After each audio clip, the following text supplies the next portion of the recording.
ಎಲ್ಲರಿಗೂ ನಮಸ್ಕಾರ. ನಾನು ಎಚ್ ಜನಾರ್ದನ ಅಂತ. ಸಾಮಾನ್ಯವಾಗಿ ಇದನ್ನು ನನ್ನ ಕ್ಷೇತ್ರ ರಂಗಭೂಮಿಯಲ್ಲಿ ಯಾರಾದರೂ ಜನಾರ್ದನ ಅಂದರೆ ಅವ್ರಿಗೆ ನಾನು ಅಂತ ಗೊತ್ತಾಗೋದಿಲ್ಲ.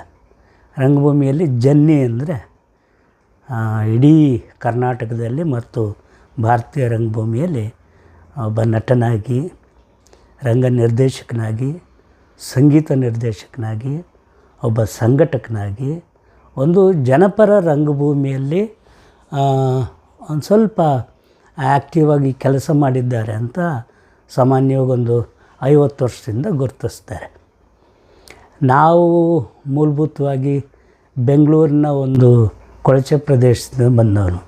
ನಮ್ಮ ತಂದೆ ತಾಯಿಗಳು ಎಲ್ಲ ಬಡತನದಿಂದ ಆ ಬೆಂಗಳೂರಿನ ಆಸುಪಾಸಿನ ಹಳ್ಳಿ ಗ್ರಾಮಗಳಲ್ಲಿ ಬದುಕು ನಡೆಸೋಕ್ಕಾಗ್ದೇನೆ ಅವರು ಬೆಂಗಳೂರಿಗೆ ಬದುಕನ್ನು ಹುಡುಕೊಂಡು ಬಂದವರು. 1958ರಲ್ಲಿ ನಾನು ಶ್ರೀರಾಮ್ಪುರದಲ್ಲಿ ಮಲ್ಲೇಶ್ವರಂ KC ಜನರಲ್ ಹಾಸ್ಪಿಟ್ಲ್ ಅಂತ ಭಾಳ ಫೇಮಸ್, ಅಲ್ಲಿ ನನ್ನ ಹುಟ್ಟಿದ್ವಿ. ಆದರೆ ಆ ಕೊಳಚೆ ಪ್ರದೇಶದ ಸಾಮಾಜಿಕ ವಾತಾವರಣದಲ್ಲಿ ಹಿಂದಿಲ್ಲ ಮುಂದಿಲ್ಲದೆ ಬಿಟ್ಟ ಕುದುರೆ ರೀತಿಯಲ್ಲಿ ಓಡಿ ಸಣ್ಣ ವಯಸ್ಸಿನಲ್ಲೇ ಭಾಳ ಕಷ್ಟ ಬೇರೆ ಬದುಕು. ಬಟ್ ಆದರೆ ಒಂದು ರೀತಿಯ ವಿಚಿತ್ರವಾದಂಥ ವೈವಿಧ್ಯಮಯವಾದಂಥ ವಾತಾವರಣದಲ್ಲಿ ನಮ್ಮದೇ ಆದಂಥ ಬದುಕನ್ನು ಕಟ್ಕೊಂಡು ಬೆಳೀತಾ ಹೋದ್ವಿ. ಅಲ್ಲೇ ಶ್ರೀರಾಮ್ಪುರದಲ್ಲಿದ್ದಂಥ ಸರ್ಕಾರಿ ಶಾಲೆಯಲ್ಲಿ ನನ್ನ ವಿದ್ಯಾಭ್ಯಾಸ ಆಯಿತು. ಭಾಳ ಅತಿ ಚಿಕ್ಕ ವಯಸ್ಸಿಗೆ ಅಂದರೆ ಒಂದು ದಲಿತರಿಗೆ ಸಾಮಾಜಿಕ ನ್ಯಾಯ ಮತ್ತು ಬಡವರಿಗೆ ವಿಮೋಚನೆ, ಈ ಒಂದು ನಾವು ಬೆಳೆದಂಥ ವಾತಾವರಣದಲ್ಲಿ, ಉದಾಹರಣೆಗೆ ನಮ್ಮ ಜೊತೆಯಲ್ಲಿ ಡಾಕ್ಟರ್ ಸಿದ್ಧಲಿಂಗಯ್ಯನವರಂಥವ್ರು ಇದ್ದರು. ಯಾವಾಗಲೂ ಕೂಡ ಸಮಾಜಮುಖಿಯಾಗಿ ಅವರು ಚಿಂತನೆ ಆಲೋಚನೆ ಮಾಡಿಸ್ತಾ ನಮ್ಮಂಥ ಯುವಕರನ್ನ ಒಂದು ಗುಂಪು ಕಟ್ಟಿ ಸಾಮಾಜಿಕ ಹೋರಾಟದ ಹಾದಿಗೆ ನಮ್ಮನ್ನೆಲ್ಲ ತಂದಂಥವರು ಡಾಕ್ಟರ್ ಸಿದ್ಧಲಿಂಗಯ್ಯನವರ ಸಹವಾಸದಲ್ಲಿ ಆಗಾಗಲೇ ಕೆ ಮರಳಸಿದ್ದಪ್ಪನವರು, JK ಗೋವಿಂದರಾವು, ಕಮ್ಯುನಿಸ್ಟ್ ಪಾರ್ಟಿಯ MK ಭಟ್ರು, ಮೋಹನ್ ಕೊಂಡಜ್ಜಿ, DR ನಾಗರಾಜು, ಶೂದ್ರ ಶ್ರೀನಿವಾಸು, ಕೀರಂ ನಾಗರಾಜು, ಹೀಗೆ ಅಂದರೆ ಇಡೀ ಕನ್ನಡ ಸಾಹಿತ್ಯ ಮತ್ತು ಸಾಂಸ್ಕೃತಿಕ ಪರಂಪರೆಯಲ್ಲಿ ಮಹಾನ್ ಸಾಧಕರಿವರೆಲ್ಲ. ಆಗಲೇ ಸಿದ್ಧಲಿಂಗಯ್ಯನವರ ಮೂಲಕ ನಮಗೆ ಪರಿಚಯ ಆಯಿತು. ನಾವು ಆಗ ಶ್ರೀರಾಮ್ಪುರದ ಮತ್ತು ಅನೇಕ ಬೆಂಗಳೂರಿನ ಕೊಳಚೆ ಪ್ರದೇಶದ ಬಡಾವಣೆಗಳಲ್ಲಿ ರಾತ್ರಿ ಪಾಠಶಾಲೆ ನಡೆಸ್ತಾ ಇದ್ವಿ. ಅಂದರೆ ಮಕ್ಕಳಿಗೆ ಅಂಬೇಡ್ಕರ್ ಹೇಳೋದ ರೀತಿಯಲ್ಲಿ ಶಿಕ್ಷಣವನ್ನು ಕೊಡಬೇಕು, ಆಮೇಲೆ ಆ ಶಿಕ್ಷಣದ ಮೂಲಕ ಅವರು ಸಾಮಾಜಿಕ ನ್ಯಾಯದ ಪರ ಹೋರಾಟ ಮಾಡಬೇಕು, ಆ ಮನೋಭಾವ ಬೆಳೆಸ್ಕೊಳ್ಳಿ ಅಂತ ನಾವು ಸಣ್ಣ ಪುಟ್ಟ ಹಾಡುಗಳು, ಸಿದ್ಧಲಿಂಗಯ್ಯನವರು ಆಗಾಗಲೇ ಕವಿತೆ ಬರಿತಾಯಿದ್ರು. ಹಾಗಾಗಿ ಆ ಕವಿತೆಗಳವರು ಬರೆದ ತಕ್ಷಣ ನಮ್ಮ ಕೈಗೆ ಸಿಗ್ತಾಯಿತ್ತು. ನಾವು ಆಗಲೇ ಆ ಪದ್ಯಗಳನ್ನು ಓದ್ತಾನೆ ನಮಗೆ ಒಂದು ಜನಪದದ ನೆಲೆಯ, ಅಂದರೆ ನಮ್ಮ ಸಣ್ಣ ಮಕ್ಕಳಲ್ಲೇ ನಮ್ಮ ತಂದೆ ತಾಯಿಗಳೆಲ್ಲ ಹಳ್ಳಿಗಳಿಗೆ ಜಾತ್ರೆ, ಹಬ್ಬ, ಹರಿದಿನಗಳು, ಜನಪದ ಉತ್ಸವಗಳು, ಮದುವೆಗಳು ಇಂಥದಕ್ಕೆಲ್ಲ ಕರ್ಕೊಂಡು ಹೋದರೆ ಆ ಜನಪದ ಆಚರಣೆ, ಉತ್ಸವ ಮತ್ತು ಮದುವೆಗಳಲ್ಲಿ ಎಲ್ಲಕ್ಕಿಂತ ಇದ್ದಿದ್ದು ಒಂದು ಸಂಗೀತಮಯವಾದಂಥ ಸೋಬಾನೆ ಪದಗಳು, ಜನಪದ ಗೀತೆಗಳು, ಡೊಳ್ಳು ಕುಣಿತ, ಆರೆ ಕುಣಿತ, ಹೀಗೆ. ಹಾಗಾಗಿ ಆ ಜನಪದದ ಶಬ್ದ ಮತ್ತು ಶಾರೀರಿಕ ಭಂಡಾರ ಆಗಲೇ ನಮಗೊಂದು ರೀತಿಯ ಮೈಗೆ ಅಂಟಿದಂಥ ಸಮಯ ಅದು. ಹಾಗಾಗಿ ನಮ್ಗಳಿಗೆ ಜನಪದದ ಒಂದು ಆ ಗೀತ ಗಾಯನದ ಒಂದು ಸಂಸ್ಕೃತಿ ಪರಂಪರೆ ಮೂಲಕನೇ ಬಂದಿದ್ದು ನಮಗೆ. ಹಾಗಾಗಿ ಸಿದ್ಧಲಿಂಗಯ್ಯನವರ ಪದ್ಯಗಳಿಗೆ ನಾವು ನಮ್ಮ ಮನಸ್ಥಿತಿಗೆ, ಅಂದರೆ ಆಂತರ್ಯಕ್ಕೆ ಇಳಿದಂಥ ಆ ಜನಪದ ಪರಂಪರೆಯ ಧ್ವನಿಗಳನ್ನು ಅದಕ್ಕೆ ಜೋಡಣೆ ಮಾಡೋಕ್ಕೆ ಪ್ರಯತ್ನ ಮಾಡಿದ್ವಿ. ಅಂದರೆ ಆಸ್ ಪರ್ ದ ಕಂಟೆಂಟ್, ವಸ್ತು ವಿಷಯಕ್ಕೆ ಸಂದರ್ಭಕ್ಕನುಗುಣವಾಗಿ ನಾನು ಆಗಲೇ ಆ ಹಾಡುಗಳಿಗೆ ಧ್ವನಿ ಸಂಯೋಜನೆಯನ್ನು, ರಾಗ ಸಂಯೋಜನೆಯನ್ನು ಮಾಡಿ ನಾವು ಸಿಕ್ಕ ಸಭೆಗಳಲ್ಲಿ ಮತ್ತು ಸಣ್ಣ ಇಂಟ್ರಾಕ್ಷನ್ಗಳಲ್ಲಿ, ಪಾಠದ ಮನೆಗಳಲ್ಲಿ ಹಾಡೋಕ್ಕೆ ಶುರು ಮಾಡಿದ್ವಿ. ಮಕ್ಕಳ ಕೈಯಲ್ಲಿ ಹಾಡ್ಸೋಕ್ಕೆ ಶುರು ಮಾಡಿದ್ವಿ. ಅಲ್ಲಿಂದ ನಮಗೊಂದು ರೀತಿಯ ಕಲಾ ಅಭಿರುಚಿ ಬಂದಿದ್ದು ಅನ್ನೋದು ಭಾಳ ಸತ್ಯವಾದಂಥ ಮಾತು. ನಂತರ ನಾವು ಸಣ್ಣ ಪುಟ್ಟ ಸಾಂಸ್ಕೃತಿಕ ಕಾರ್ಯಕ್ರಮಗಳನ್ನು ಕೂಡ ಸಮಾಜಮುಖಿಯಾಗಿ ಆಲೋಚನೆ ಮಾಡ್ತಿದ್ವಿ, ಆಯೋಜನೆ ಮಾಡ್ತಿದ್ವಿ. ಯಾಕಂದ್ರೆ ನಮ್ಮ ಏರಿಯಾಗಳಲ್ಲೆಲ್ಲ ಎಲ್ಲ ಹಳ್ಳಿಗಾಡಿಂದ ಬಂದವರು ದೊಡ್ಡ ದೊಡ್ಡ ಬಯಲು ನಾಟಕಗಳು ಅಂದರೆ ಪೌರಾಣಿಕ ನಾಟಕಗಳು, ಸಿನಿಮಾತ್ಮೆ, ನಾಗಾರ್ಜುನ ಯುದ್ಧ, ಅರ್ಜುನ ವಿಜಯ, ಈ ಥರದ ನಾಟಕಗಳು ಇಡೀ ರಾತ್ರಿ ನೋಡುವಂಥ ನಾಟಕಗಳು, ಮಂಡ್ಯ ಸೀನರಿ ತರಿಸ್ಬಿಟ್ಟು. ಹೀಗಾಗಿ ನಮಗೆ ನಟನೆ ಅಂತಕ್ಕಂಥದ್ದು ಅಂದರೆ ಅಭಿನಯ ಅಂತಕ್ಕಂಥದ್ದು ಮತ್ತು ಸೀನ್ರಿಗಳನ್ನ ಮಾಡ್ತಕ್ಕಂಥದ್ದು ಮತ್ತು ಯಾಕಂದರೆ ನಮ್ಮದು ಒಂದು ರೀತಿಯ ಬಯಲಿನ ಬದುಕದು. ಎಲ್ಲಂದ್ರೆ ಅಲ್ಲೇ ಮನೆ ಗೋಡೆ ಚಿಕ್ಕದಾಯಿತು ಅಂದರೆ ಅಲ್ಲೇ ಸೀನ್ರಿ ಪಂಚಗಳು ಕಟ್ಕೊಂಡು ನಾಟಕ ಮಾಡೋಕ್ಕೆ ಶುರು ಮಾಡೋವು.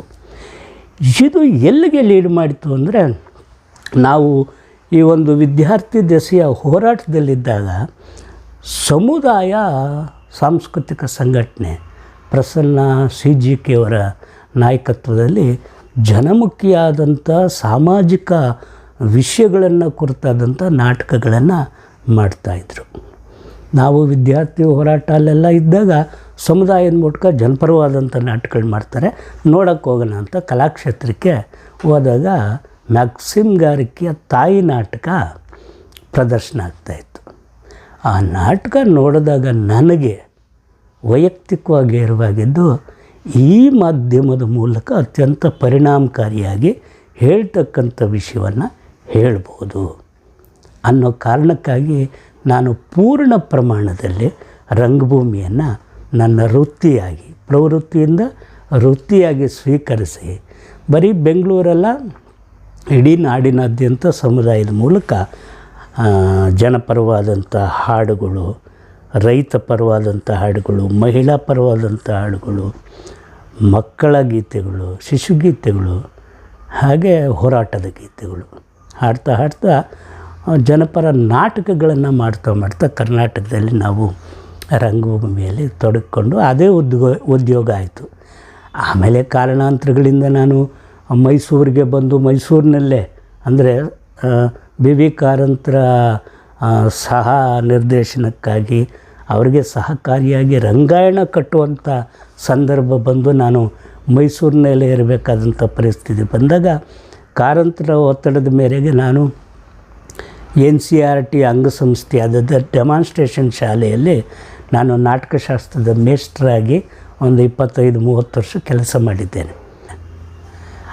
ಇದು ನನ್ನ ಪೂರ್ವಪರವಾದಂಥ ರಂಗಭೂಮಿಯ ಪ್ರವೇಶ ಮತ್ತು ಪಯಣ. ಅದು ನಂತರ ನಾನು ಸಮುದಾಯ ಮೈಸೂರಿಗೆ ಕುಸುಂಬಾಲೆ ನಾಟಕವನ್ನು ನಿರ್ದೇಶನ ಮಾಡಲಿಕ್ಕೆ ನಮ್ಮ ರಮೇಶ್ ಅವರು, ಲಿಂಗದೇವರ ಹಳೆ ಮನೆಯವರ ಆಹ್ವಾನದ ಮೇರೆಗೆ ಮೈಸೂರಿಗೆ 87ನಲ್ಲಿ ಬಂದು ಕುಸುಂಬಾಲೆ ಕಾದಂಬರಿಯನ್ನು ನೇರ ರಂಗಕ್ಕೆ ಅಳವಡಿಕೆ ಮಾಡೋ ಕ್ರಿಯೆಯಲ್ಲಿ ಆಗ ನನಗೆ ಮೈಸೂರಿನ ಅಂದರೆ ಆಗ ಗೊತ್ತಿತ್ತು, ಮುಖಾಮುಖಿ ಆಗಿರಲಿಲ್ಲ ಅಷ್ಟೇ.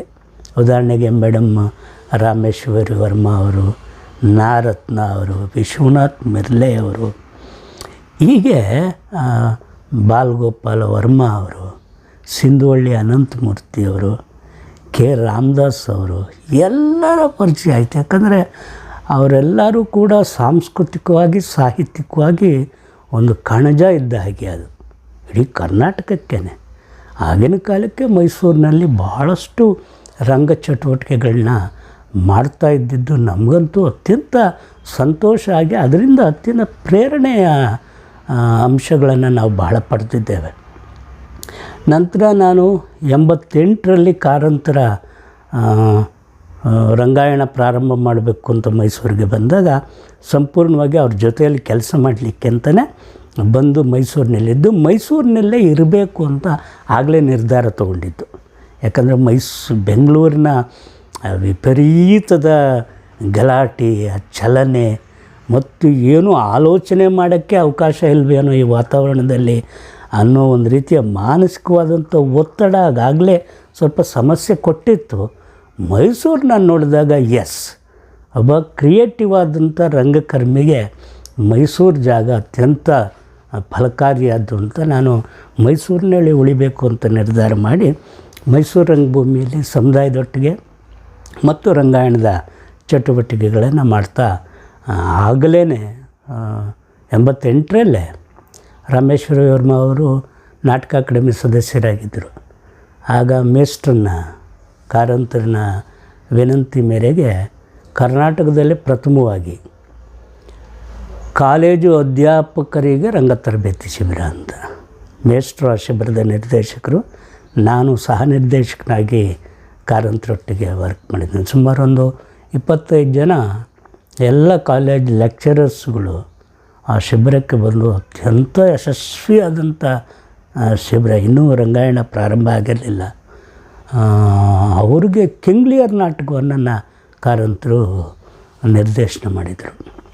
ಆ ಕಿಂಗ್ಲಿಯರ್ ನಾಟಕ ಇವತ್ತಿನ ವನರಂಗ ಅನ್ನೋ ಜಾಗ ಏನಿದೆ ಅದು ಸ್ಟ್ರಕ್ಚರ್ಡ್ ಆಗಿರಲಿಲ್ಲ, ಅದು ಕಟ್ಟಿರಲಿಲ್ಲ. ಇನ್ನು ಬರೀ ಆ ಕೊಕ್ಕರಳ್ಳಿ ಕೆರೆಯ ಹಳ್ಳವನ್ನೇ ಒಂದು ದಿಬ್ಬವನ್ನು ತೋಡಿ ಆ ದಿಬ್ಬದ ಮೇಲೆ ಜನ, ಕೆಳಗಿನ ಒಂಥರ ಕಾಡು ಥರ ಇತ್ತದು. ಆ ಕಾಡಿನ ನಡುವೆ ಕಿಂಗ್ಲಿಯರು ಇವತ್ತು ಕಣ್ಣಿಗೆ ಕಟ್ತಂಗಿದೆ ಅದು ಆ ಪ್ರೊಡಕ್ಷನ್. ಅದಾಯಿತು. ಆಮೇಲೆ ರಾಮೇಶ್ವರ ವರ್ಮ ಅವರು ಭಾಳ ಚಟುವಟಿಕೆಯಿಂದ ಇದ್ದಂಥ ಒಂದು ರೀತಿಯ ಹಿರಿಯ ರಂಗಕರ್ಮಿ, ಭಾಳ ಒಳ್ಳೆಯ ನಟಿ ಕೂಡ. ಎಲ್ಲ ನಾಟಕಗಳಲ್ಲೂ ಮಾಡ್ತಾಯಿದ್ರು. ನನ್ನ ನೆನಪಿನ ಪ್ರಕಾರ ಅವರು ಸಾಯಾಟದಲ್ಲಿ ಮಾಡಿದರು, ತಾಯಿನಲ್ಲಿ ಮಾಡಿದರು, MS ಸತ್ಯು ಮತ್ತು ಪ್ರಸನ್ನ ಸಮುದಾಯಕ್ಕೆ ನಿರ್ದೇಶನ ಮಾಡಿದಂಥ ಇದ್ದಾರೆ. ಆಗ ಇದು ಸಮತೆಂತುನಲ್ಲಿ ಬಹಳಷ್ಟು ಚಟುವಟಿಕೆಯಿಂದ ರತ್ನ ಅವರೊಟ್ಟಿಗೆ, ಮಿರ್ಲಿ ಅವರೊಟ್ಟಿಗೆ, ಬಾಲನ್ ಅವರೊಟ್ಟಿಗೆ, ಸಿಂಧುವಳ್ಳಿಯವರೊಟ್ಟಿಗೆ ಅತ್ಯಂತ ಮೈಸೂರು ರಂಗಭೂಮಿಯಲ್ಲಿ ಒಂದು ದೊಡ್ಡ ಅಡಿಪಾಯವನ್ನು ಹಾಕಿಕೊಟ್ಟಂಥ ಹಿರಿಯ ರಂಗಕರ್ಮಿಗಳು.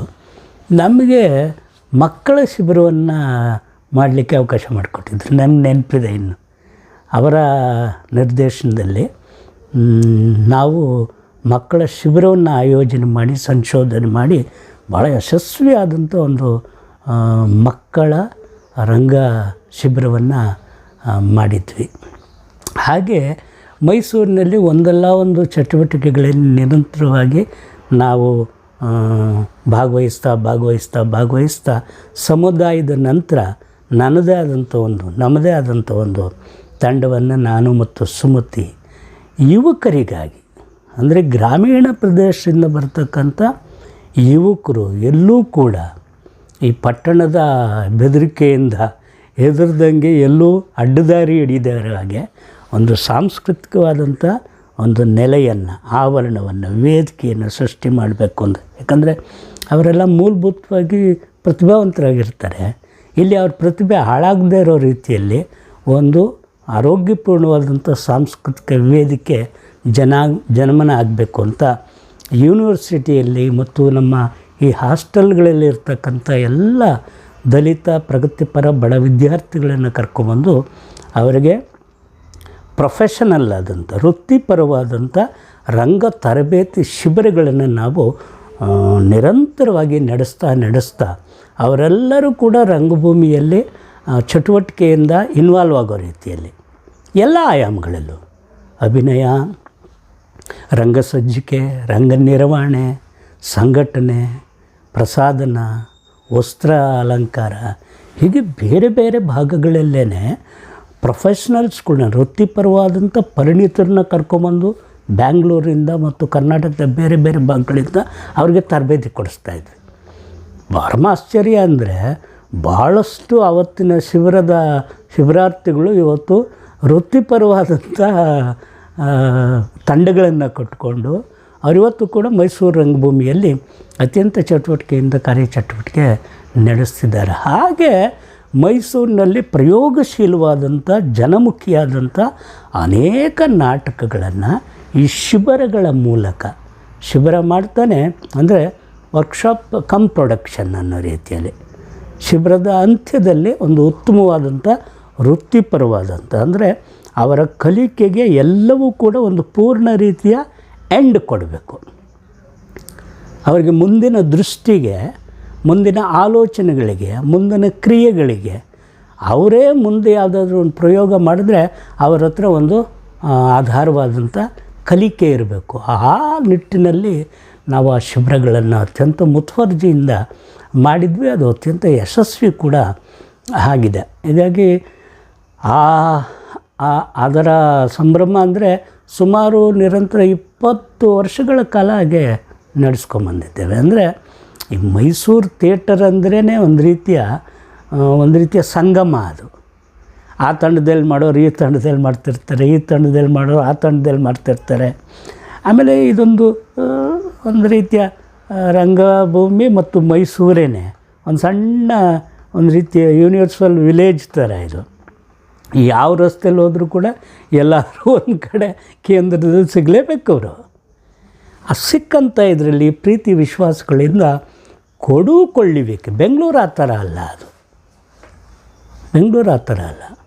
ಆದರೆ ಮೈಸೂರು ಮಾತ್ರ ಒಂದು ತಂಡ ಇನ್ನೊಂದು ತಂಡ, ಒಬ್ಬ ನಿರ್ದೇಶಕ ಇನ್ನೊಬ್ಬ ನಿರ್ದೇಶಕ, ಒಬ್ಬ ನಟ ಇನ್ನೊಬ್ಬ ನಟ, ಕೊಳ್ಳುವಿಕೆಯ ನಿಟ್ಟಿನಲ್ಲಿ ಎಲ್ಲರೂ ಕೂಡ ಸಮಾರೋಪಾದಿಯಾಗಿ ಸಮಗ್ರವಾಗಿ ಸಂಗಮದ ರೀತಿಯಲ್ಲಿ ಕೆಲಸ ಮಾಡೋದು ಒಂದು ಮೈಸೂರಿನ ಥಿಯೇಟ್ರ್ ಕಲ್ಚರ್ ಅದು.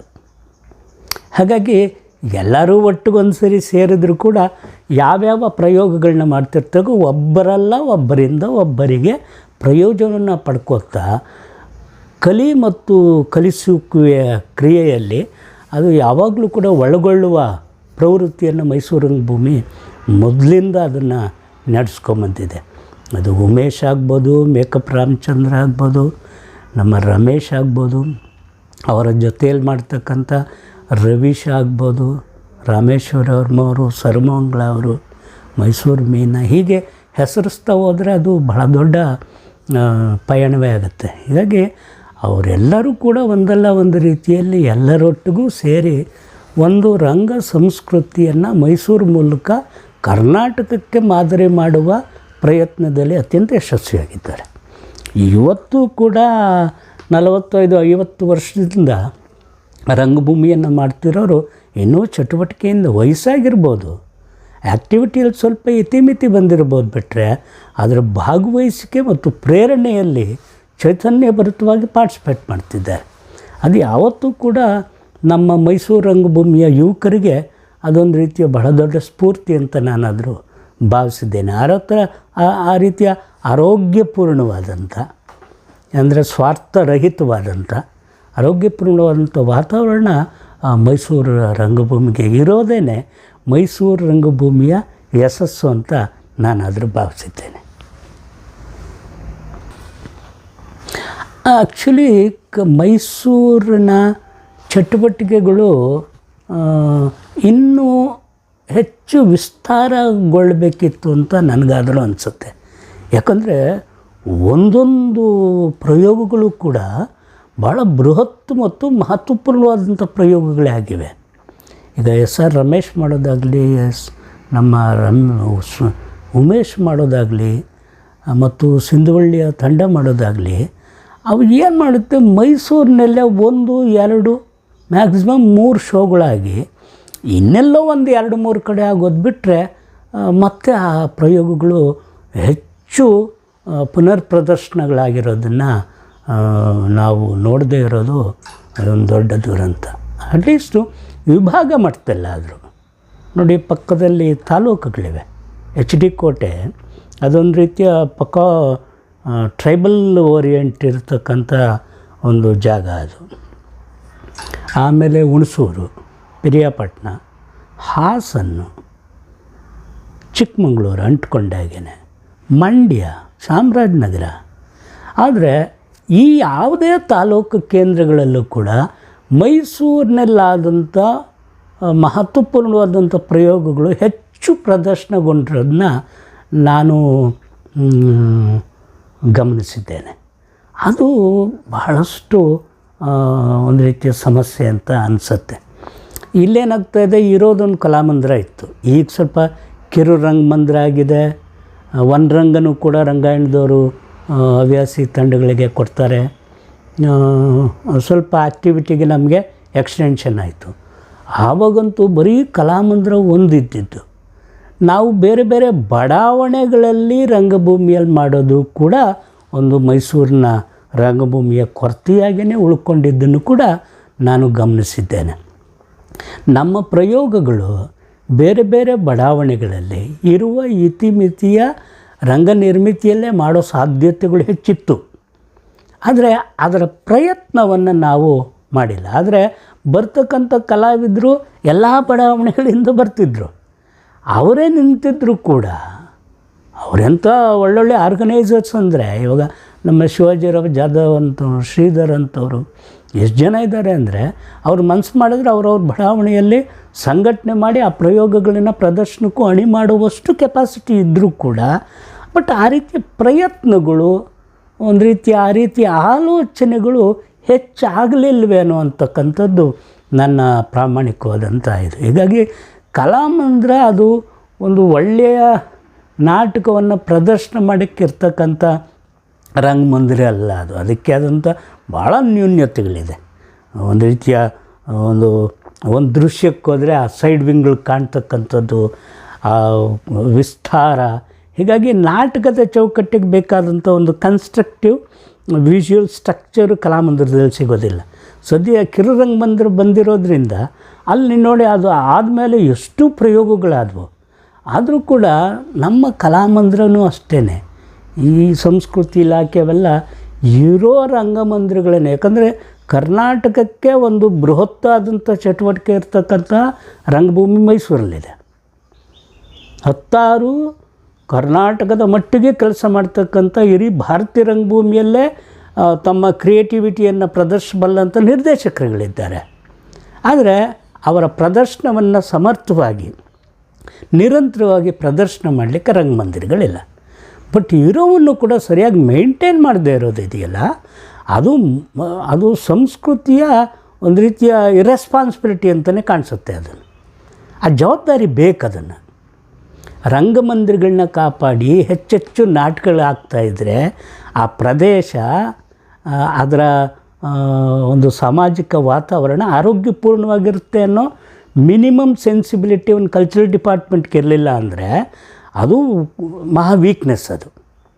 ಇದನ್ನು ಸಂಸ್ಕೃತಿ ಇಲಾಖೆಯ ಸಂಬಂಧಪಟ್ಟಂಥ ಮೇಲಾಧಿಕಾರಿಗಳು, ಸಚಿವರುಗಳು ಇದನ್ನು ಯೋಚನೆ ಮಾಡಬೇಕು. ಸರ್ಕಾರ ಇರೋದು ಒಂದು ಆರೋಗ್ಯಪೂರ್ಣವಾದಂಥ ಸಾಂಸ್ಕೃತಿಕ ಜಗತ್ತನ್ನು ಕಟ್ಟೋಕ್ಕೆ, ಅದು ಒಂದು ದೊಡ್ಡ ಜವಾಬ್ದಾರಿ ಅನ್ನೋದೇ. ಅದಕ್ಕೆ ನಾವು ಸಂಸ್ಕೃತಿ ಇಲಾಖೆಗೆ ಒಂದು ಸಾಂಸ್ಕೃತಿಕ ನೀತಿಯನ್ನು ಮಾಡಿ ಅಂತ ಯಾಕೆ ಹೇಳ್ತಿದ್ದೀವಿ ಅಂದರೆ, ಈ ರೀತಿಯ ಆಲೋಚನೆಗಳು ಮಾಡಬೇಕು. ನಿಮ್ಮ ಸಹಾಯಕ ನಿರ್ದೇಶಕರುಗಳನ್ನೆಲ್ಲ ಕರೆಸು, ರಂಗಮಂದಿರ ಹೆಂಗಿಟ್ಟಿದ್ದೀರಿ, ಎಷ್ಟು ನಾಟಕಗಳಾಗ್ತವೆ, ಎಲ್ಲೆಲ್ಲಿ ಅವಕಾಶ ಕಲ್ಪಿಸಿದ್ದೀರಿ, ಅವ್ರಿಗೆ ನಿಮ್ಮ ಎಷ್ಟು ಸಹಕಾರ ಇದೆ, ಆ ರೀತಿ ಕರೆದು ವಿಚಾರಣೆ ಮಾಡಿ ವಿವರಣೆ ತಗೊಂಡು ಅವರಿಗೆ ಒಂದು ಓರಿಯೆಂಟೇಷನ್ ಕೊಡೋದ್ರ ಮೂಲಕ ನೀವು ಕಲ್ಚರಲ್ ಮೂಮೆಂಟ್ಗೆ ಇನ್ನೂ ಪೂರಕವಾಗಿ ಕೆಲಸ ಮಾಡಬೇಕು. ಹಂಗಾರೆ ಸಂಸ್ಕೃತಿ ಇಲಾಖೆ ಯಾಕೆ ಬೇಕು ನಮಗೆ? ಆ ಸಾಮಾಜಿಕ ಸಾಂಸ್ಕೃತಿಕ ಹೊಣೆಯನ್ನು ಹೊರ್ತಕ್ಕಂಥದ್ದು ಸಂಸ್ಕೃತಿ ಇಲಾಖೆಯ ಪ್ರಮುಖ ಜವಾಬ್ದಾರಿ. ಸುಮ್ಮನೆ ಕಾರ್ಯಕ್ರಮಗಳನ್ನು ಮೆಕ್ಯಾನಿಕಲಾಗಿ ನಡೆಸೋದು ಸಂಸ್ಕೃತಿ ಇಲಾಖೆ ಕೆಲಸ ಅಲ್ಲವೇ ಅಲ್ಲ. ಸಂಸ್ಕೃತಿಯನ್ನು ಕಟ್ಟುವ ಕ್ರಿಯೆ ಸಂಸ್ಕೃತಿ ಇಲಾಖೆಯ ಕೆಲಸ ಅಂತಕ್ಕಂಥದ್ದನ್ನು ಪ್ರಥಮ ಆದ್ಯತೆ ಮೇಲೆ ಮಾಡಬೇಕಾಗತ್ತೆ ಅವರು. ಆ ಕೊರತೆಯನ್ನು, ಯಾಕಂದರೆ ಈ ಕಲಾವಿದರು ಇವರೆಲ್ಲ ಸಜ್ಜನರವರು, ಯಾವತ್ತೂ ಕೂಡ ಸಂಘರ್ಷಕ್ಕೆ ಹೋಗೋರಲ್ಲ. ಅವರು ಸಮನ್ವಯವಾಗಿ ಆಲೋಚನೆ ಮಾಡ್ತಾರೆ. ತಮ್ಮ ಪ್ರಯೋಗ ಮತ್ತು ಕ್ರಿಯೆಗಳನ್ನು ಸಮನ್ವಯತೆಗಾಗಿ ಸೌಹಾರ್ದಯುತವಾಗಿ ಮಾಡ್ತಾ ಹೋಗ್ತಾರೆ. ಅದನ್ನು ಬಳಸ್ಕೋಬಾರ್ದು, ಬ್ಲ್ಯಾಕ್ ಮೇಲ್ ಮಾಡಬಾರ್ದು. ಅವರ ಒಳ್ಳೆತನವನ್ನೇ ದುರುಪಯೋಗಪಡಿಸ್ಕೊಳ್ಳೋದು ಕೂಡ ಸರಿ ಹೋಗೋದಿಲ್ಲ. ಒಂದು ಕಡೆ ನಾವು ಮಾಡಿದ ಮಹತ್ವಪೂರ್ಣವಾದಂಥ ಮೇಜರ್ ಪ್ರೊಡಕ್ಷನ್ಸ್ಗಳನ್ನು ಎಕ್ಸ್ಟೆನ್ಷನ್ ಮಾಡದೇ ಇರತಕ್ಕಂಥ ಕೊರತೆ, ಮತ್ತು ಇಲ್ಲೇ ಮಾಡುವಾಗ ಇರ್ತಕ್ಕಂಥ ಸಣ್ಣ ರಿಸೋರ್ಸ್ಗೂ ಕೂಡ ಸರಿಯಾದಂಥ ವ್ಯವಸ್ಥೆ ಇದ್ದೇ ಇರ್ತಕ್ಕಂಥದ್ದು. ಈ ರೀತಿ ಬೇಸಿಕ್ ಸಮಸ್ಯೆಗಳು ಮೈಸೂರಿನ ರಂಗಭೂಮಿಯಲ್ಲಿ ಇವೆ. ಹೀಗಾಗಿ ಕೆಲವು ತಂಡಗಳು, ಕೆಲವು ನಿರ್ದೇಶಕರುಗಳು ನ್ಯಾಷನಲಿ ಮತ್ತು ಕರ್ನಾಟಕದ ಬೇರೆ ಬೇರೆ ಭಾಗಗಳಲ್ಲಿ ಪಾರ್ಟಿಸಿಪೇಟ್ ಮಾಡ್ತಾರೆ. ಆದರೆ ಅವರ ಪ್ರಿಪ್ರೇಷನನ್ನು ಮಹದಾಕಾಂಕ್ಷೆ ಏನಿದೆಯಲ್ಲ, ಆ ಆಕಾಂಕ್ಷೆಗೆ ತಕ್ಕಂಥ ಪ್ರತಿಕ್ರಿಯೆ ಸಿಗೋ ಹಾಗೆ. ಯಾಕಂದರೆ ಒಂದು ಪ್ರೊಡಕ್ಷನನ್ನು ಪ್ರೊಡ್ಯೂಸ್ ಮಾಡೋದು it is not A simple thing. ಹಣದ ಪ್ರಶ್ನೆ ಅಲ್ಲ ಇಲ್ಲಿ. Selecting the script. ಕಲಾವಿದರುಗಳು 1.5 ತಿಂಗಳ ಕಾಲ ಅವರ ಎಲ್ಲ ಇತಿಮಿತಿಗಳೊಳಗೆ ಒಂದು ಕಡೆ ಸೇರಿ ಅಭ್ಯಾಸ ಮಾಡಿ ಒಂದು ರೂಪಿಸಿದಂಥ ಒಂದು ರಂಗಕೃತಿಯನ್ನು ಎಲ್ಲ ನಮ್ಮ ಲಿಮಿಟೇಷನ್ಗಳ ಮೇಲೆ ಇಲ್ಲೇ 2-3 ಶೋ ಮಾಡಿ ಮುಗಿಸ್ಬಿಡೋದಿದೆಯಲ್ಲ, ಅದು ದುರಂತನೇ ಅದು. ಹೀಗಾಗಿ ಇದರತ್ತ ನಾವು ಮೈಸೂರು ರಂಗಭೂಮಿನವರು ಆಲೋಚನೆ ಮಾಡಿದರೆ ಅದರಿಂದ ಏನಾಗುತ್ತೆ ಅಂದರೆ ಇಲ್ಲಿ ಸೃಷ್ಟಿಯಾದಂಥ ಕ್ರಿಯೇಟಿವ್ ಆದಂಥ ಪ್ರೊಡಕ್ಷನ್ಸು ಕರ್ನಾಟಕದ ರಂಗಭೂಮಿಗೆ, ಭಾರತೀಯ ರಂಗಭೂಮಿಯ ಬೆಳವಣಿಗೆಗೆ ಒಂದು ರೀತಿಯ ಕೊಡುಕೊಳ್ಳುವಿಕೆ ಇದಾಗುತ್ತೆ. ನಾನು ಆ ಸಂಸ್ಕೃತಿ ಇಲಾಖೆಗೂ ಕೂಡ ಇದನ್ನೇ ಜವಾಬ್ದಾರಿ ಹೊರಿಸ್ತಾ ಇದ್ದೀನಿ. ಅವರು ಸಂಬಂಧಪಟ್ಟಂಥ ಅಧಿಕಾರಿ ಎಲ್ಲ ನಾಟಕಗಳನ್ನ ನೋಡೋದ್ರ ಮೂಲಕ ಈ ನಾಟಕವನ್ನು ಮೈಸೂರು ಮೂಲಕ ಈ ಕ್ರಿಯೇಟಿವಿಟಿಯನ್ನು, ಈ ಮೈಸೂರಿನಲ್ಲಿ ಅರಳಿದಂಥ ರಂಗಕೃತಿಯನ್ನು ಕರ್ನಾಟಕದತ್ತ ಹೇಗೆ ಪರಿಚಯಿಸಬೇಕು ಅನ್ನೋ ಜವಾಬ್ದಾರಿ ಕೂಡ ಅವ್ರ ಮೇಲಿದೆ. ಇವೇನು ಗೊತ್ತೇ ಇಲ್ವಲ್ರಿ ಅವ್ರಿಗೆ. ಅಲ್ಲೊಂದು ಆಫೀಸಲ್ಲಿ ಕೂತ್ಕೊಂಡು 4-5 ಪ್ರೋಗ್ರಾಮ್ಗಳನ್ನ ಚೆಕ್ಔಟ್ ಮಾಡಿಬಿಟ್ರೆ ನನ್ನ ಕಾಯಕ ಮುಗಿದೋಯ್ತು ಅಂತಕ್ಕಂಥ ಭ್ರಮೆಯಲ್ಲಿದ್ದಾರೆ. ಅದು ಕನ್ನಡ ಸಂಸ್ಕೃತಿಗೆ ಆಗ್ತಕ್ಕಂಥ ಅವಸಾನದ ಹಾದಿ ಅನ್ನೋದಾದರೂ ನಾವು ಪರಿಚಯ ಮಾಡ್ಕೋಬೇಕು, ಕೇಳಬೇಕು, ಒತ್ತಡ ಹಾಕ್ಬೇಕು. ನೋಡಿ, ಉದಾಹರಣೆಗೆ ನಾನು ಆಗಲೇ ರಂಗ ತರಬೇತಿ ಶಿಬಿರಗಳು ಎಷ್ಟು ವೃತ್ತಿಪರವಾಗಿ ಅವ್ರುಗಳೇ ಒಂದೊಂದು ತಂಡ ಕಟ್ಟಿಕೊಂಡು ಒಂದೊಂದು ನಾಟಕಗಳನ್ನ ನಿರ್ದೇಶನ ಮಾಡಿ ಬೇರೆ ಬೇರೆ ಕಡೆ ಪ್ರದರ್ಶನ ಮಾಡುವಷ್ಟು ಅವರಿಗೆ ಶಕ್ತಿ ಬರಬೇಕು ಅಂದರೆ ನಾವು ಪ್ರೊಡ್ಯೂಸ್ ಮಾಡ್ತಕ್ಕಂಥ ಪ್ರಾಡಕ್ಟ್ ಕೂಡ ಹಂಗೆ ಅಷ್ಟೇ ಸಮರ್ಥವಾಗಿರಬೇಕಾಗತ್ತೆ. ನಮಗೆ ಅದರ ಸಾರ್ಥಕತೆ ಇದೆ, ಸಮಾಧಾನ ಇದೆ. ನಾವು ಮಾಡಿದಂಥ ಜನಮನ ಮಾಡಿದಂಥ ರಂಗ ತರಬೇತಿ ಶಿಬಿರಗಳು ಆ ನಿಟ್ಟಿನಲ್ಲಿ ರಂಗಭೂಮಿ ಎಕ್ಸ್ಟೆನ್ಷನ್ಗೆ, ಟ್ಯಾಲೆಂಟನ ಎಕ್ಸ್ಟೆನ್ಷನ್ಗೆ ಬಹಳಷ್ಟು ಆದ್ಯತೆಯನ್ನು ಕೊಟ್ಟು ಮಾಡಿದ್ದು ರಿಸಲ್ಟ್ ಓರಿಯೆಂಟೆಡ್ ಆಗಿದೆ. ಈಗ ನೋಡಿ, ಕರ್ನಾಟಕದ ಬೇರೆ ಬೇರೆ ಭಾಗಗಳಲ್ಲೆಲ್ಲ ನಮ್ಮ ಜನಮನದ ತಂಡದಲ್ಲಿ ಕೆಲಸ ಮಾಡಿದಂಥ ಅನೇಕ ಗೆಳೆಯರು ರಂಗಭೂಮಿಯಲ್ಲಿ ಕೆಲವು ವೃತ್ತಿಪರವಾಗಿ ಅದನ್ನೇ ತಗೊಂಡು ಕೆಲಸ ಮಾಡುವಂಥ ಇದರಲ್ಲಿದ್ದಾರೆ. ನೋಡಿ, ಇವತ್ತು ಮೈಸೂರು ರಂಗಭೂಮಿಯನ್ನು ನೋಡಿದ್ರೆ ಸ್ವಲ್ಪ ಅಳುಕು ಆತಂಕ ಅನ್ನೋದು ಸೃಷ್ಟಿಯಾಗ್ತಾಯಿದೆ. ಈಗ ಬರ್ತಕ್ಕಂಥ ಯುವಕರಿಗೆ ಒಂದು ರೀತಿಯ ಈ ಒಂದು 70ರ ದಶಕದ ಬಿಗಿನಿಂಗಲ್ಲಿ ಏನು ಬೆಂಗಳೂರಲ್ಲದೇ ಮೈಸೂರು ಮತ್ತು ಕೆಲವು ಪಟ್ಟಣ ಪ್ರದೇಶದಲ್ಲಿ ಒಂದು ಯುವಕರ ತಂಡವಂತಲ್ಲ, ನಾನೊಬ್ಬ ದೊಡ್ಡ ಟ್ಯಾಲೆಂಟ್, ನಾನೊಬ್ಬ ಆ್ಯಕ್ಟ್ರಾಗಿ ಬೆಳಿಬೇಕು, ಇದು ಮಾಡಬೇಕು, ಸಿನಿಮಾಗಳಲ್ಲಿ ಮಾಡಬೇಕು, ದೊಡ್ಡ ಫೇಮಸ್ ಆಗಬೇಕು. ಆದರೆ ಅವ್ರುಗಳೆಲ್ಲ ಬರ್ತಾ ಆ ಸಿನಿಮಾವನ್ನೇ ಸೆಕೆಂಡ್ರಿಯಾಗಿಟ್ಟು ರಂಗಭೂಮಿಗೆ ಪ್ರಾಮುಖ್ಯತೆ ಕೊಟ್ಟರು. ನಾಗಾಭರಣ, ಸುಂದರ್ ರಾಜು, ಶಂಕರ್ ನಾಗ್, ಕಾಶಿ, ಅವಿನಾಶ್, ಪ್ರಕಾಶ್ ರೈ, ಎಷ್ಟು ಜನ ಬೇಕು ನಿಮಗೆ? ಅವರೆಲ್ಲರೂ ರಂಗಭೂಮಿಗೆ ಆದ್ಯತೆ ಕೊಟ್ಟು 2ನೇ ಆದ್ಯತೆಯನ್ನು ಸಿನಿಮಾ ಅಂತ ಮಾಡಿಕೊಂಡು, ಆದರೆ ಸಿನಿಮಾ ಅವ್ರನ್ನ ಮೊದಲೇ ಆದ್ಯತೆಯಲ್ಲಿ ಆಯ್ಕೆ ಮಾಡಿ ಅವ್ರಿಗೊಂದು ದೊಡ್ಡ ವಿನ್ಯಾಸವನ್ನು ಕ್ರಿಯೇಟ್ ಮಾಡ್ತು. ಅದು ರಂಗಭೂಮಿ ಮಾಡಬೇಕಾದಂಥ ಕೆಲಸ. ಅಷ್ಟು ಪರಿಣಾಮಕಾರಿಯಾಗಿ ಅವ್ರ ಮೇಲೆ ಪರಿಣಾಮ ಬೀರಬೇಕದು. ಇವತ್ತಿನ ಯುವಕರ ಮನಸ್ಥಿತಿ ಬಗ್ಗೆ ನಮಗೆ ಸ್ವಲ್ಪ ಇದಾಗ್ತಿದೆ. ಏನಿವೆ ಸಾಮಾಜಿಕವಾದಂಥ ಬದಲಾವಣೆಯ ಕ್ರಮದಲ್ಲಿ, ಆಲೋಚನೆಯಲ್ಲಿ, ಸಾಮಾಜಿಕ ರೀತಿ ನೀತಿಗಳು ಇದ್ರ ಬಗ್ಗೆ ಎಲ್ಲ ಬದಲಾಗಿರೋದಂತೂ ಸತ್ಯ. ಅದು ಭ್ರಮಾಲೋಕಕ್ಕೆ ಯುವಕರನ್ನು ಓಡಿಸ್ತಾ ಇರೋದು ಸತ್ಯ. ಆ ನಾಗಾಲೋಟದಲ್ಲಿ ಹುಡುಗರು ಓಡ್ತಾ ಇರೋದು ಸತ್ಯ. ಇದು ಸಾಮಾಜಿಕವಾಗಿ ಒಂದು ದೊಡ್ಡ ದುಷ್ಪರಿಣಾಮ ಆಗ್ಬೋದು ಅಂತ. ಯಾಕಂದರೆ ಆ ಯುವಕರೆಲ್ಲ ಅವ್ರು ಓಡ್ತಾ ಇರೋ ನಾಗಾಲೋಟದ ಚಿತ್ರವನ್ನು ಗಮನಿಸಿದ್ರೆ ಅವರೆಲ್ಲರೂ ಕೂಡ ಒಂದು ರೀತಿಯ ಮನಸ್ತಾಪಕ್ಕೆ ಬೀಳ್ತಕ್ಕಂಥ, ಅಂದರೆ ಡಿಸಪಾಯಿಂಟ್ ಆಗ್ತಕ್ಕಂಥ ಅನೇಕ ಚಾನ್ಸಸ್ಗಳನ್ನು ನಾವು ವೈಜ್ಞಾನಿಕವಾಗಿ ಇವತ್ತು ಅವಲೋಕನ ಮಾಡ್ತಿದ್ದೇವೆ. ಅವರು ಆಸೆ ಪಡ್ತಾ ಇರೋದು ತಪ್ಪಲ್ಲ, ಆದರೆ ಆ ಕ್ರಮ ಇದೆಯಲ್ಲ, ಕಲಿಕೆಯ ಕ್ರಮ ಸರಿಯಾಗಿಲ್ಲ. ಯಾಕಂದರೆ ಇವತ್ತೇ ಇಮ್ಮಿಡಿಯೇಟಾಗಿ ನಾನೊಬ್ಬ ದೊಡ್ಡ ಆ್ಯಕ್ಟ್ರ್ ಆಗಬೇಕು, ಫಿಲ್ಮ್ ಆ್ಯಕ್ಟ್ರ್ ಆಗಬೇಕು, ದುಡ್ಡು ಮಾಡಬೇಕು, ಹೆಸರು ಮಾಡಬೇಕು ಅನ್ನೋ ಅವೈಜ್ಞಾನಿಕವಾದಂಥ ಕ್ರಮದಲ್ಲಿ ಇವತ್ತಿನ ಯುವ ಜನಾಂಗ ನಾಗಾಲೋಟದಲ್ಲಿದೆ ಅಂತಕ್ಕಂಥದ್ದನ್ನು ನಾವು ಗಮನಿಸಿದ್ದೇವೆ. ಬಟ್ ಅದಕ್ಕೆ ಪೂರಕವಾಗೂ ಕೂಡ ಅಪಾಯದ ರೀತಿಯಲ್ಲಿ ಕೆಲವು ತರಬೇತಿ ಶಿಬಿರಗಳು, ನಿರ್ದೇಶಕರುಗಳು ಕೂಡ ತಮ್ಮ ಆಟಿಟ್ಯೂಡನ್ನು ಮಾಡ್ತಾ ಇರ್ತಕ್ಕಂಥದ್ದು ದುರಂತ. ಮಕ್ಕಳಿಗೆ ನೋಡಿ, ನಮ್ಮ ರಂಗಭೂಮಿಯಲ್ಲಿ ಲೀಡ್ ಮಾಡದಿದ್ರೂ ಪರವಾಗಿಲ್ಲ, ಮಿಸ್ಲೀಡ್ ಮಾಡಬೇಡಪ್ಪ ಅಂತಕ್ಕಂಥದ್ದು ಒಂದು ಕಾಯಿನಿಂಗ್. ಅದು ನೀನು ಲೀಡ್ ಮಾಡದಿದ್ರೂ ಪರವಾಗಿಲ್ಲ, ಮಿಸ್ಲೀಡ್ ಮಾಡಬೇಡ ಅಂತ, ಅಂದರೆ ತಪ್ಪನ್ನು ಹೇಳ್ಕೊಡ್ಬೇಡ ಅಂತ. ಅದು ಭಾಳ ತಪ್ಪು. ನಿನಗೆ ಬರೋದಾದರೆ ಸರಿಯಾಗಿ ಹೇಳ್ಕೊಡ್ಬೇಕು. That is teaching. ಅದಕ್ಕೆ ಮೇಸ್ಟ್ರು ಅನ್ನೋದು. ಹಾಗಾಗಿ ಆ ಗುರುಸ್ಥಾನಕ್ಕೆ ಬಂದಾಗ ಈ should be answerable, should be authentic.